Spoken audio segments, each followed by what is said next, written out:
плачи, майко. Не тъжи, че станах аз и Хайдутин. Хайдутин, майко, бунтовник, те тебе клета оставих за първо чедо да жариш. Но кълни, майко, проклинай таз турска черна прокуда, дето нас млади пропъди по тази тежка чужбина да ходим, да си скитаме немили клетини драги. Аз знае, майко, мил съм ти, че може млад да загина, ах, утре като премина през тиха бяла Дунава. Но кажи какво да прави, като си ми, майко, родила със сърце мъжко, юнашко. Та сърце, майко, не трае да гледа турчинче без нейнат бащино ми огнище. Там, дето аз съм пораснал и първо мляко засукал, там, дето либе хубаво черни си очи вдигнеше и с нас тиха усмивка в скръбно ги сърце впиеше.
Зарязваше всичко и тичаше стояшката си на канарата, за да гледа. Пътниците, изправени на прозорците на вагоните да гледат живописните завои на пролома, загледваха учудени на един ръд отсреща, че стои един човек и им маха с шапка. Това беше дядо Йоцо.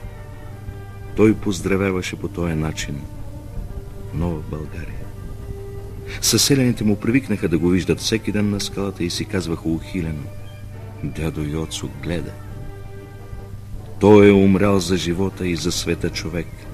Възкръсваше само при ехтежа на влака и му се радваше с детинска радост. Само той вече олицетворяваше пред него свободна България, понеже не беше видял железница през живота си.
Вярваме, знаем, желаем го, с нами Бог.